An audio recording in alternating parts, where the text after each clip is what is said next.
Now, we need to remember something very important, that the Patriots, they hold all the cards. And if you know the playbook of the deep state, the D's, when do you play the trump card? Now, we mentioned this before. When do you use everything that you have because you know the time is exactly right? You can't use it too early, and you can't use it too late. If you already know what the deep state, what the D's are going to do, you know exactly when to use it. And I do believe that we're starting to see exactly when the Patriots are going to use that trump card. We'll be talking about that in just a minute. But very interestingly, the mainstream media, and of course Hillary Clinton and the rest, they kept pushing the idea, and this was what the Mueller thing was all about, that there was Russian collusion in the 2016 elections, that Russia spends a huge amount of money using Russian bots and putting up ads to sway the elections. Well, it seems that their entire narrative about Russia using these funds, using bots, using all of this to sway the elections seems to be not holding water anymore. Think about what Bloomberg has done. He spent $500 million to win an election. He didn't even come close. He couldn't get the nomination. He had to drop out. And we know that Russia, they didn't even spend $500 million. They didn't even spend hardly any of that. And we know that Russia really had nothing to do with it anyhow. Mark Meadows tweeted out the following. Michael Bloomberg could barely win a delegate in a primary with 500 plus million. But if you ask Washington Democrats, a few Russian trolls spending 100,000 on Facebook ads swung the entire 2016 election. Got it. Hashtag collusion hoax. And he's absolutely right. With Bloomberg doing this, it actually proves that it's impossible for Russia or any other country to use $100,000, place ads on Facebook, and push the election in the direction they want. Because look what Bloomberg did. He couldn't do anything. Actually, he couldn't even get into the top 2. So that whole thing has now been debunked. Now, very interestingly, yesterday, Schumer was at an abortion rally. And he got up to speak, and he threatened the Supreme Court justices in front of the Supreme Court. This is what he said. I want to tell you, Gorsuch, I want to tell you, Kavanaugh, you have released the whirlwind and you will pay the price. You don't know what hit you if you go forward with these awful decisions. Now, everyone jumped on Schumer, saying that he is threatening the Supreme Court. And this shouldn't be allowed. Now, of course, he came out with an apology, if you want to call it that, but it really wasn't. And he did break the law, which we'll get into in just a moment. But first, here's a tweet from Trump. He said, there can be few things worse in a civilized, law-abiding nation than a United States senator openly, and for all to see and hear, threatening the Supreme Court or its justices. This is what Chuck Schumer just did. He must pay a severe price for this. So he was doing this outside of the House. He was doing it in front of the Supreme Court. And if you look at 40 U.S. Code, Section 6134, it says firearms, fireworks, speeches, objectionable language in the Supreme Court building and grounds. It says it is unlawful to discharge a firearm, firework, or explosive, set fire to combustible, utter loud, threatening, or abusive language in the Supreme Court building or grounds. And this is exactly what he did. Trump tweeted out, Schumer has brought great danger to the steps of the United States Supreme Court. And Schumer right now is getting a lot of flack for what he said. He's backpedaling. He's trying to make it seem like it's okay. He's from Brooklyn. What he did was he threatened the Supreme Court and its justices right outside their door. And this is against the law. Now, very interestingly, we know that there are multiple investigations going on in regards to Ukraine, Biden, Viktor Shokin. And Catherine Herridge, she tweeted out the following: National Archive letters at Senator Ron Johnson and Chuck Grassley, plus 10,000 pages, may be responsive to their Ukraine investigations. Senator Johnson emphasized that CBS News investigation began months ago, many elements now coming together and not solely focused on the Bidens, which means, what else is it focused on? CrowdStrike? Election interference? The dossier? You name it. They're gathering all this information.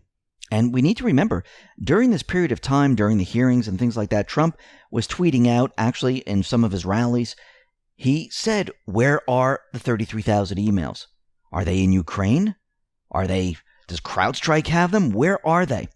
And very interestingly, in regards to Hillary Clinton, Charlie Kirk, he tweeted out that newly released transcript from Lisa Page's private testimony revealed that top FBI officials wanted to charge Hillary Clinton under the Espionage Act. The Department of Justice shut it down. Now, remember, we don't know exactly what Loretta Lynch and Bill Clinton spoke about on the tarmac. We have some idea. I do believe that the Patriots have everything that they talked about. They have the recordings.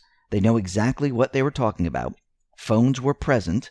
And we have to ask ourselves, why is this information continually being dripped out? It's being dripped out on purpose. This is to get as many people awake for when the Patriots move ahead with the D-class, the investigations, and everything else. And remember, timing is very important. I know a lot of people are saying, nothing's happening. There is a lot happening. To get us to this point, think about everything the Patriots had to do. Remove all the blocks. Put the federal judges in place. Go up against the mainstream media, the deep state, while doing all of this. Go through an impeachment hearing. Go through the Mueller investigation. Go through the Senate trial. While Trump and the Patriots were going through all of this, look how much they have done. While battling the mainstream media. While battling the deep state all the way through this. And now we're at that point where a lot of the blocks have gone. The swamp is being drained. There's still more to drain. Trump even said this, where he said that the swamp was a lot deeper and wider than he originally thought. Because the deep state had a very long time to put people in position, to have sleepers waiting and ready. But as you can see, Trump, the Patriots, with John McEntee, they are prepared and ready to drain the rest. I mean, look what happened right after the Senate trial. Ambassadors let go. NSC staff let go. This is just the beginning. All of this is in preparation for that Trump card. And you have to use it at the right moment. We'll be talking about that in just a minute. But very interestingly, the Department of Justice and FBI officials involved in the wiretapping of Trump's former campaign advisor, Carter Page, they have been barred from seeking surveillance. FISA Judge James Boasberg issued the new rule in a 19-page order. He said, there is thus little doubt that the government breached its duty of candor to the court with respect to those applications. FBI personnel under disciplinary review in relation to their work on FISA applications accordingly should not participate in drafting, verifying, reviewing, or submitting such applications to the court while the review is pending. The same prohibition applies to any Department of Justice attorney under disciplinary review, as well as any Department of Justice or FBI personnel who are the subject of criminal referral related to their work on FISA applications. Remember, FBI lawyer Kevin Kleinsmith and FBI counterintelligence investigator Stephen Soma, recently identified as Case Agent 1, mentioned in the Horowitz report, are likely included in the group of officials banned from seeking surveillance matters. Remember, Kleinsmith, he is currently under criminal investigation by John Durham. He altered a document to say Carter Page was not a source for the CIA when he actually was. He went back in and he changed the email. And you can see that all these individuals, they were put into place, and now they're being removed. The Comey report, the IG Pfizer report, they were dropped on purpose to clean all of this up, to remove all of this. Remember, this is being done in waves or drips or stages, whatever you want to call it, to get to our goal. And the goal is to show everyone that these individuals were treasonous. Now, if you go back a little bit, where we just mentioned that there were FBI officials that wanted to charge Hillary Clinton under the Espionage Act, that means they had a case and it was shut down, which tells us that there was treason, sedition, espionage, and they have documentation. Remember, Trump and the Patriots, they have it all. Now, very interestingly, we know that the court ruled that Trump can now withhold federal funding from sanctuary cities. And now Trump is saying, we're withholding these funds. Now, remember the states: California, Colorado, Connecticut, Illinois, Massachusetts, New Jersey, New Mexico, New York, Oregon, Vermont. Trump tweeted out the following: as per a recent federal court ruling, the federal government will be withholding funds from the sanctuary cities. They should change their status and go non-sanctuary. Do not protect criminals. Now keep that in mind. Think about, and I'll repeat it later on. Remember these states: California, Colorado, Connecticut, Illinois, Massachusetts, New Jersey, New Mexico, New York, Oregon, Vermont. Remember those states when we talk about the coronavirus. Because Trump just cut off the federal funds spigot. Now, we know the coronavirus is being pushed by the mainstream media. It's being pushed by many individuals to push fear, panic. And remember, they only have a certain period of time to push this out, and then it will die off. We enter the warmer weather.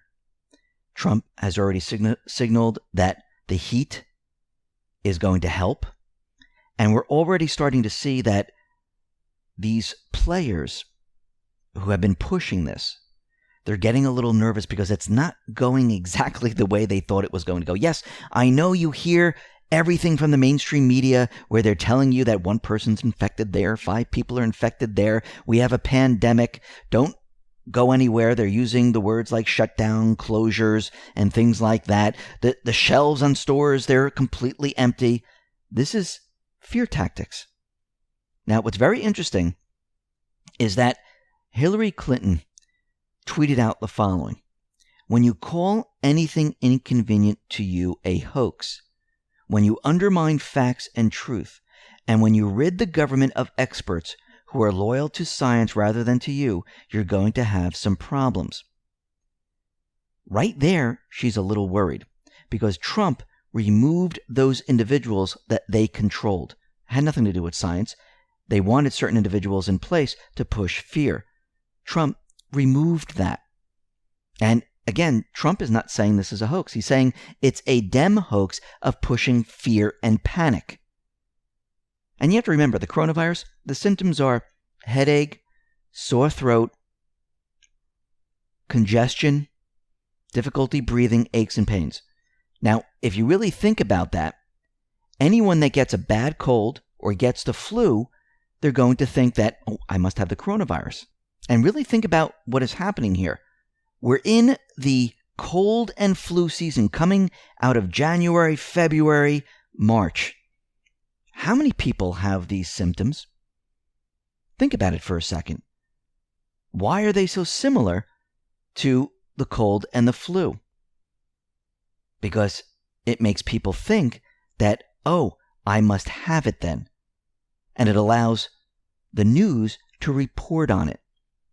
Now, Trump was on Hannity, and they were discussing the World Health Organization numbers. They were also talking about where Trump said that there are certain people that have it, they don't know they have it, they went to work. And of course, the fake news media was out there saying that Trump says, oh, if you have it, go to work. That's not what he said. That is completely fake, phony, and false. But Trump, who was on Hannity, they were talking about the World Health Organization, saying coronavirus death rate is at 3.4%. And Trump said, I think the 3.4% number is really false number. Now, this is just my hunch, but based on a lot of conversations personally, I'd say the number is way under 1%. And actually, the World Health Organization, they are now revising their numbers where they are saying that these numbers might be a little high because, again, these symptoms and everything that we're looking at right now, they seem very, very similar to other type of colds, to the flu, and many other things that you get this time of year. Now, Andrew Clark, he tweeted out the following. He said, there is nothing irresponsible about @RealDonaldTrump said. Unless all this reporting from CNN, Vox, citing health experts who agree that the real coronavirus mortality rate is lower is irresponsible. I know you're thirsty for retweets, but stop being such a hack. And Andrew Clark linked CNN articles, and in the articles, they actually say other experts have urged caution around this 3.4% figure. Another one says, though there is a disagreement about this, some studies have suggested that it is approximately 10 times too high. This would bring the death rate in line with some strains of influenza. So already they're starting to backtrack on all of this. And I remember with Zika virus, with Ebola, with swine flu, it seems like they're following the same exact script. Now, very interestingly, we know, because we just talked about it, that Trump has stopped the federal funds from flowing into sanctuary states and cities.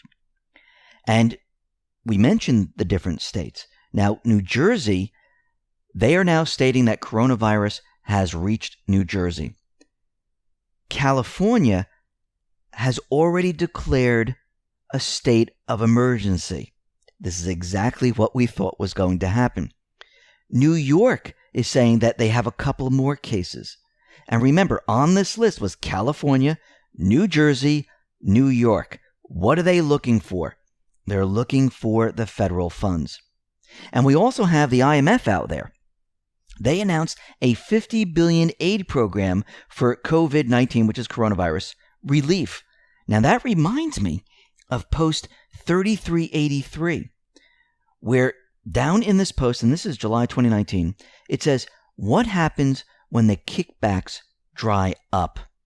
Well, you either get them through book deals or the IMF gives these funds to certain countries like Iran, that have been really hit hard, and certain individuals then launder this money and remove it and bring it back into their own accounts. And it seems that they're getting their kickbacks now from the IMF because everything else is drying up, and they're using this event to get those kickbacks. Now let's talk about the presidential race, because we're starting to see a lot of things change. Now we know that most of the candidates, they dropped out. A lot of the delegates flowed to Biden. And recently we had Bloomberg who dropped out. And now we've come to find out that Elizabeth Warren, she dropped out of the U.S. presidential race.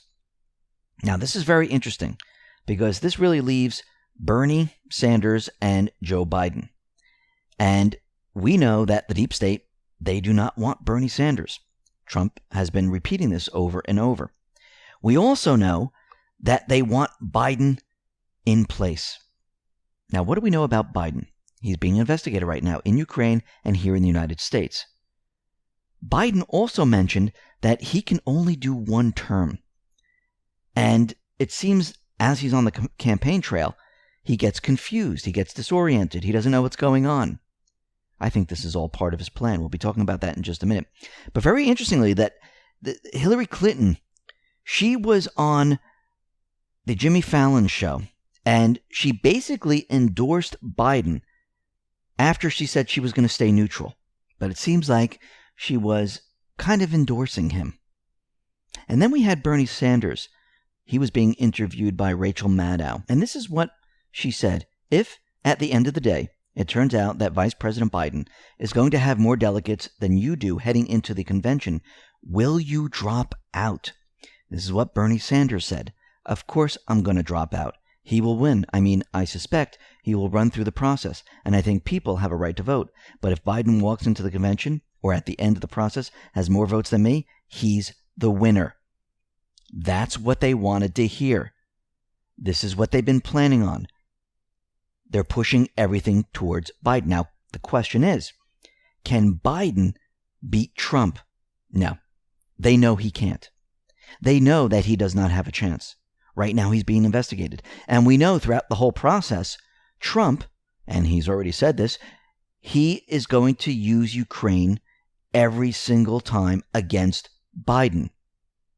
And once again, people are going to ask questions. We heard this through the House hearings. We heard it through the Senate trial. And if Biden is running up against Trump, this is going to be a disaster for Biden. Do you really think the deep state, this is their plan, to have Biden run up against Trump? Why do you think Biden has been saying that he's a one-term president? Why does he seem confused all the time? Now, before we get to this, let's talk about what if.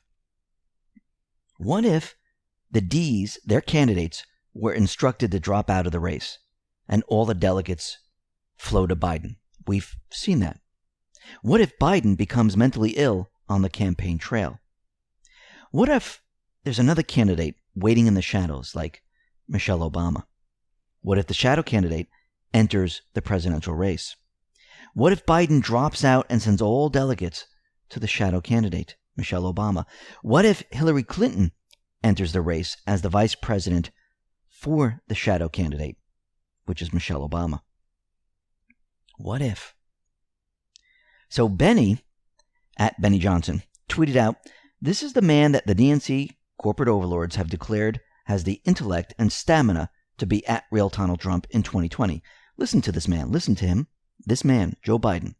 These banana clips are only from his 2020 campaign trail. He's not well. Democrats are doomed." Take a listen to this short little clip of Biden. Just as talented as white kids.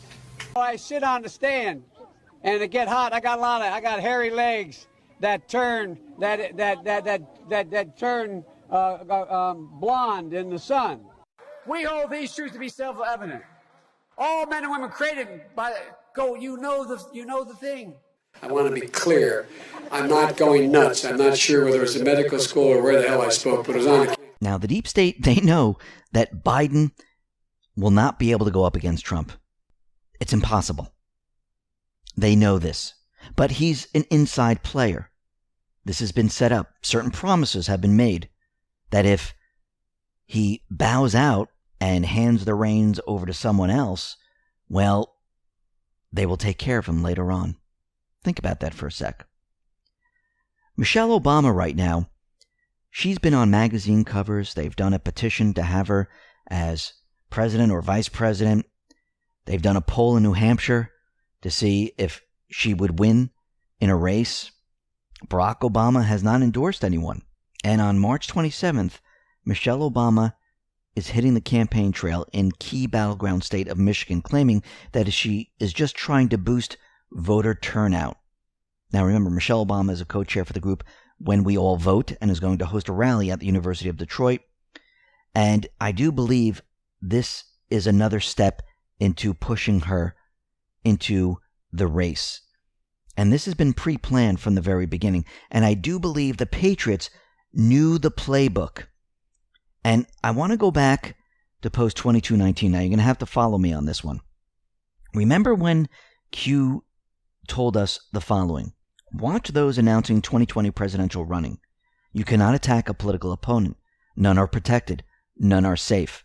Now, most of the individuals, they've dropped out. Who do we have left? Bernie Sanders? We don't care about Bernie Sanders. Who do we have? Biden. And we know that he's being investigated. We know that he won't be protected as he's running. Is this who Q is talking about? We know that Biden, there's no way that he can beat Trump. How can the deep state actually try to go up against Trump? What can they use? Can you imagine a woman ticket? One woman is black. One woman has already been in politics. Would that be a team that could go up against Trump? I do believe the deep state thinks so. I do believe this is what Q is talking about. Watch those announcing 2020 presidential running. Now think about it. Michelle Obama is attached to Barack Obama. We know what happened in the White House. Hillary Clinton, she has Uranium One, same thing with Obama. The Clinton emails, same thing with Obama. Treason, sedition, spying on the Trump campaign. And that brings me to post 2936. Once again, this is March 3rd, 2019. At what stage in the game do you play the Trump card?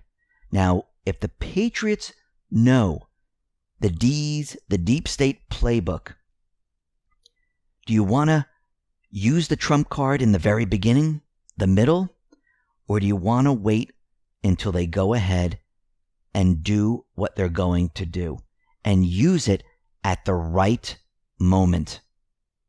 Because think about what the mainstream media is going to do when these two individuals are announced.